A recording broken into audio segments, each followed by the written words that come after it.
You know, when I first met Em, I wasn't looking for perfection. I wasn't some dreamer with a list of ideal traits in my head. I just wanted someone real. And Em? She was exactly that. Beautiful in her own way. She wasn't one of those stick-thin women you see in magazines. No, she was naturally a bit fuller, curvier maybe, but it suited her. She had this glow about her, like someone who could light up a room with a smile. Our relationship was stable, predictable in the best kind of way.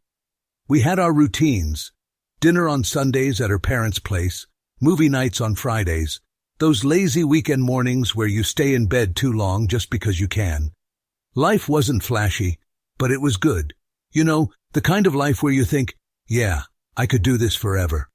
But as we all know, forever can take a hard left when you least expect it. It started slow, almost invisible at first. Em had a lot going on. Work was stressing her out. Her mom wasn't doing well health-wise. And then her mom passed away. That broke something inside her. Em wasn't the same after that. She stopped smiling, stopped going out with friends. I remember watching her sit in the living room, just staring at the TV like it wasn't even on. She started eating more too. Comfort food, junk mostly. I think it was the only thing that gave her a sense of relief. But, as the weeks went by, her body changed. She was gaining weight faster than either of us expected. I didn't care about the weight itself, though. What scared me was the emptiness I saw in her eyes. She was shutting down on me, and I didn't know how to stop it. At first, I thought it was just temporary, like maybe she needed time to grieve and get her mind right. I tried to be there for her, you know. Gave her space, but also checked in. Asked if she wanted to talk. But Em, she wasn't the talking type when it came to pain. She bottled it all up, like she was scared to let any of it spill out. Her job wasn't helping either. They kept piling work on her, and with her mind already somewhere else, it was like a slow-motion car crash. Deadlines missed. Emails unanswered. One night she came home, slammed her bag down and said, "I can't do this anymore." That was it. No details, no explanation. I knew she was barely hanging on. Food became her escape.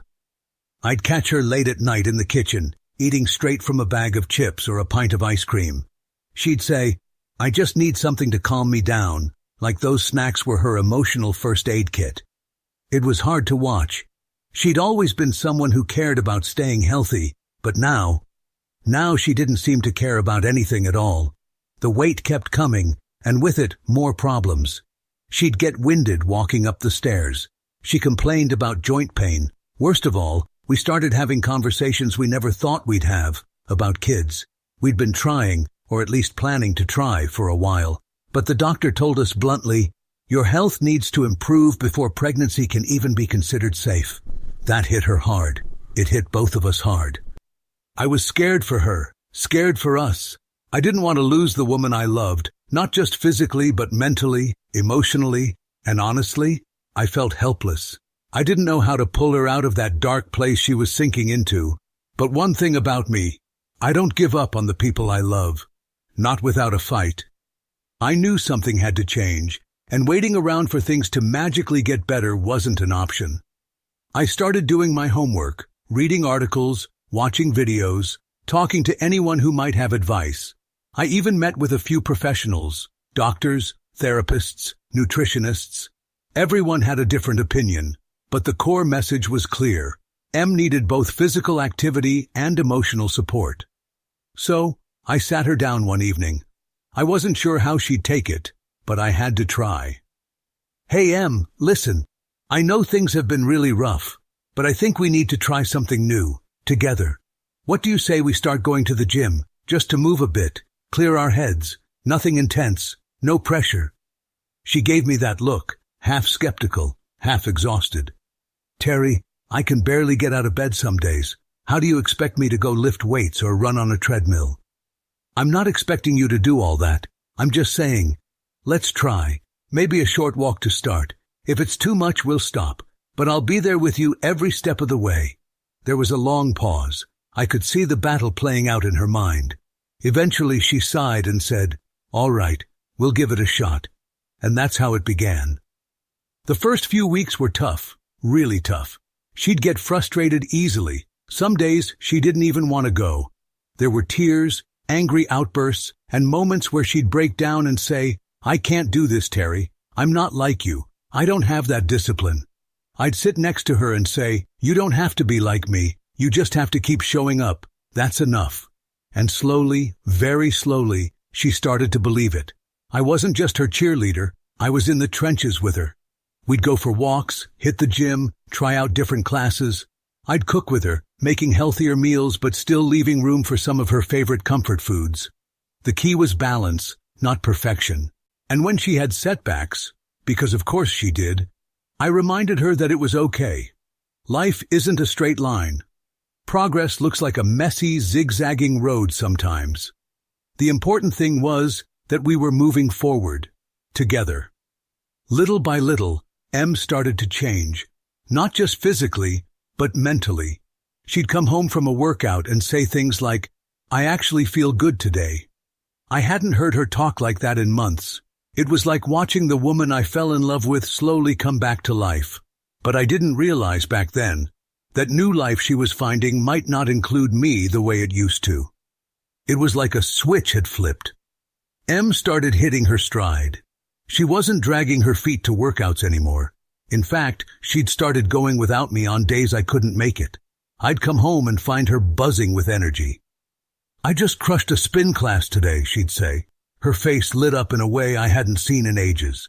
It was incredible to see her transform, not just her body, but her entire outlook on life. Her confidence skyrocketed. She bought new clothes, started experimenting with makeup again, and walked with this self-assured swagger. I'd catch her in the mirror sometimes, turning side to side, checking out her reflection like she was meeting herself for the first time. "I can't believe how good I feel," she told me one evening. "It's like I'm waking up from a bad dream." I was proud of her. Hell, I was in awe. She fought her way out of that dark place, and I was right there beside her, cheering her on. But slowly, things began to shift in ways I wasn't prepared for. At first, it was subtle. She started spending more time at the gym, making new friends there. A lot of them were guys. I didn't think much of it. She was just being social, right? I figured she was excited to be connecting with people again. She'd mention a gym buddy now and then, but there was always this edge in her tone, like she was holding back details. Then came the parties. She'd get invited out with her new workout crew and come home late, sometimes smelling like a mix of expensive perfume and alcohol. I tried not to read too much into it. "She's just enjoying herself," I told myself. "She's been through hell. She deserves some fun." But the distance between us was growing. We weren't having those quiet, intimate moments anymore. She wasn't asking me to join her at events. It was like I was becoming an afterthought. The real gut punch came one night when I walked into the kitchen and found her scrolling through her phone, giggling at some message. I tried to play it cool. "What's so funny?" "Just something Ryan sent me," she said casually. "Ryan?" I asked, raising an eyebrow. "Yeah, a guy from the gym. He's hilarious." I didn't say anything, but inside, something twisted. I wasn't jealous. I didn't want to be that guy. But I couldn't shake the feeling that I was losing her. The way she lit up talking about other people. It wasn't the same spark she had when she talked to me. And just like that, the doubts crept in. Was I not enough for her anymore? Did she see me as some boring relic of her old life? The version of her that she was desperate to leave behind? I tried to shake it off, but the cracks in our relationship were becoming impossible to ignore. Before you find out what happens next, please subscribe to the channel. I knew something was off, but I didn't want to jump to conclusions. We'd been through so much together. I kept telling myself it was just a phase, that Em was adjusting to this new chapter in her life. But deep down, I knew the woman I fell in love with was slipping away from me. The turning point came during a party we attended together. One of her gym friends had invited us, well, more like invited her, and she dragged me along. I felt out of place the second we walked in. Everyone there was in perfect shape, wearing designer clothes that hugged their toned bodies. Meanwhile, I'm standing there in my usual button-up and jeans, nursing a beer like it's the only thing keeping me grounded. Em was in her element. She moved through the crowd like a social butterfly, laughing, chatting, flipping her hair.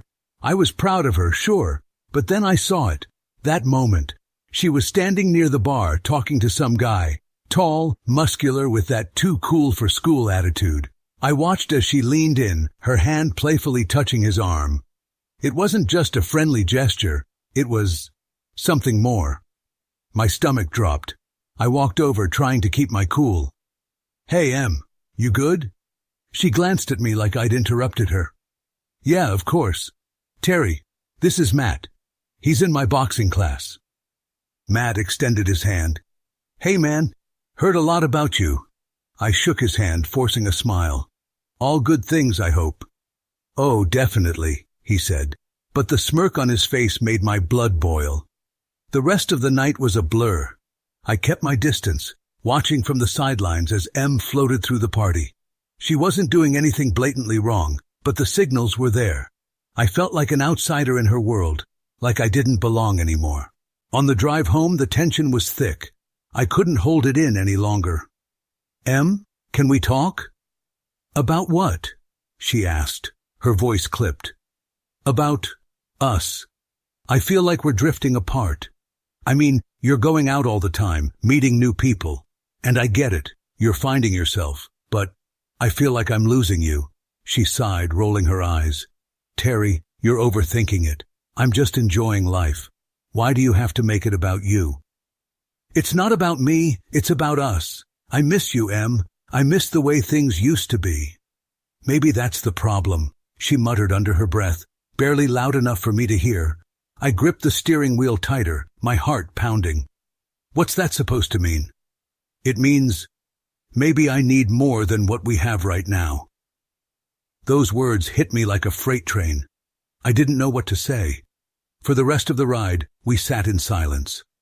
After that night, things only got worse. Em was colder, more distant. She stopped sharing things with me, her thoughts, her feelings. We became like two strangers living under the same roof. I was still fighting for us, still trying to figure out what I was doing wrong, but she was already halfway out the door. And the worst part? I was starting to wonder if she was right. Maybe I wasn't enough anymore. You'd think after all we'd been through, after all the love and history we shared, there'd be a point where we'd hit the brakes, where we'd have a real heart-to-heart talk and try to save what was left. But no. We were like two people standing on opposite sides of a canyon, yelling at each other but never really hearing a word. The final blow came one night during another argument. By then, it felt like that was all we did. Argue.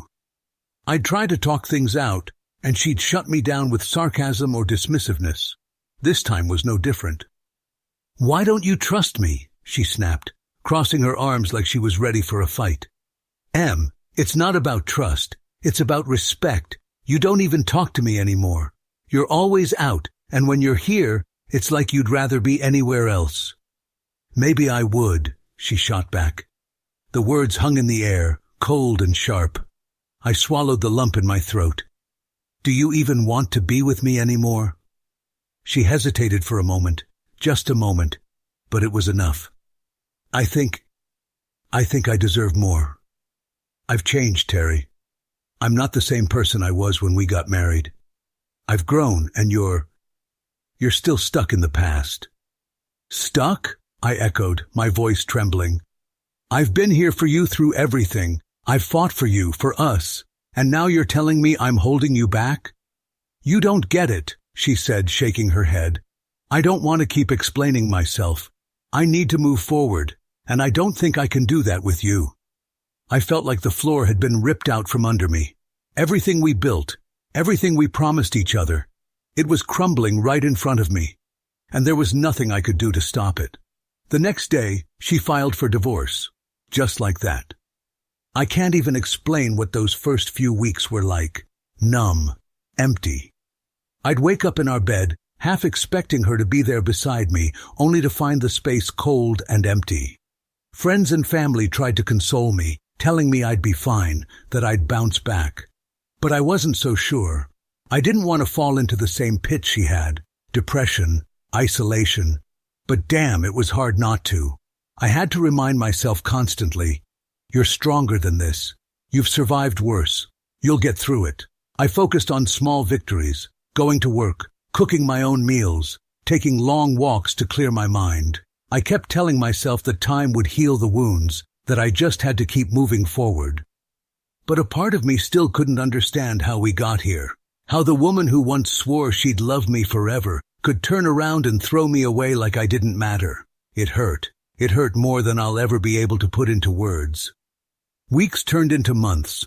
I wasn't completely healed, but I was getting there piece by piece. I'd found a rhythm in my new normal. Work, gym, spending more time with friends. I wasn't exactly thriving, but I wasn't drowning either. That's when she called. It was late, almost midnight.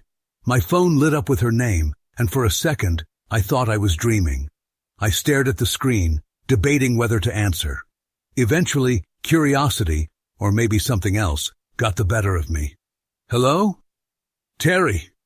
Her voice was shaky like she'd been crying. I leaned against the kitchen counter, unsure how to respond. Hey, Em. What's going on? There was a pause, followed by a deep sigh. I don't even know where to start. I've been thinking about everything. About us. About how I messed everything up. I stayed quiet, letting her talk. It was the first time in months she'd reached out, and I wasn't about to make it easy for her. I thought leaving would make me happy, she continued. That I'd find something better. But Terry, it's all been a lie.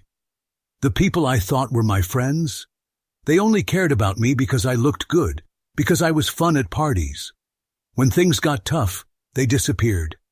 No one was there for me like you were. I felt a pang of bitterness. Part of me wanted to scream, "What did you expect?"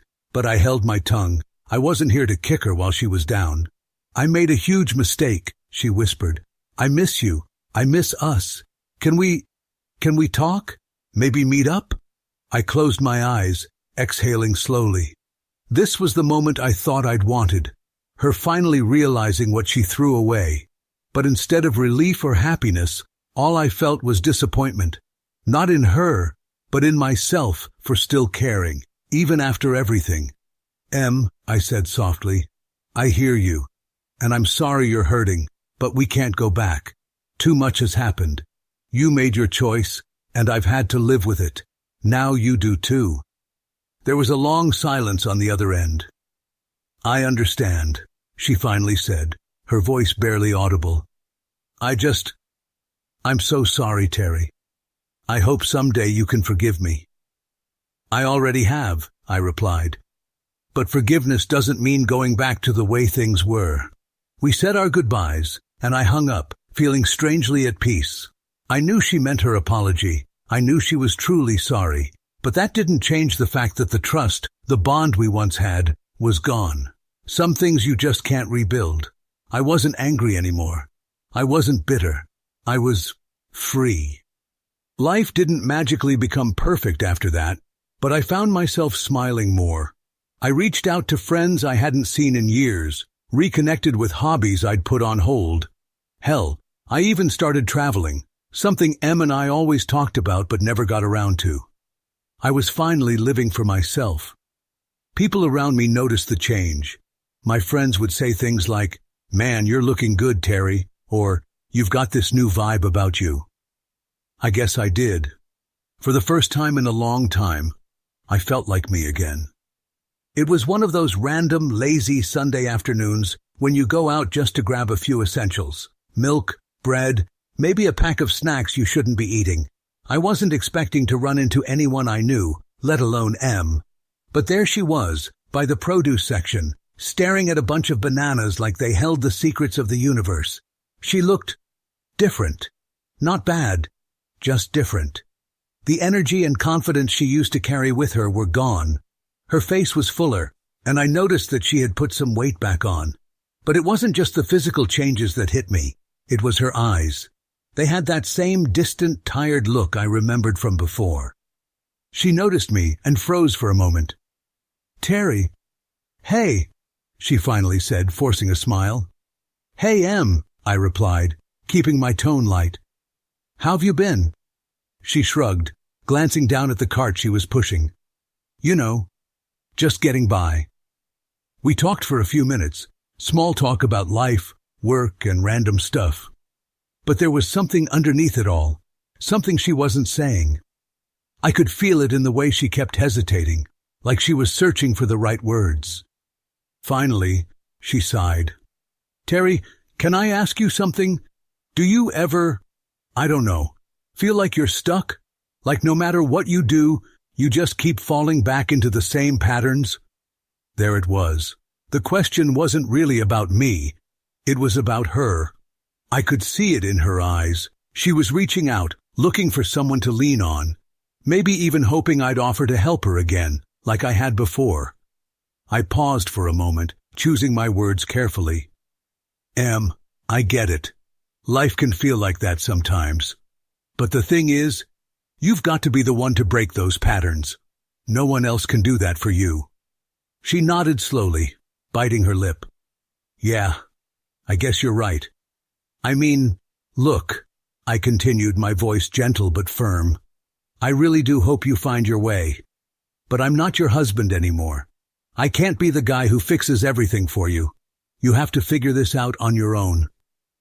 Her shoulders slumped slightly, but she didn't seem angry. If anything, she looked sad, resigned. I know, she whispered. It's just hard. I know it is, I said sincerely. But you've got it in you, Em. You proved that before. You just have to believe it again. She managed a small smile, though it didn't quite reach her eyes. Thanks, Terry. That actually means a lot. We said our goodbyes, and as I watched her walk away, I felt a mixture of emotions, sympathy, sadness, but also relief. I'd spent so much of our marriage trying to carry her burdens, and now I understood that it was never my job to fix her. She had to want that for herself. I walked out of the store, the cool breeze hitting my face. I didn't look back. For the first time in a long time, I knew I wasn't tied to the past anymore. My future was mine, and I was ready to build it, on my own terms. If you enjoyed the story, please subscribe to the channel. I wish you a great mood and good luck.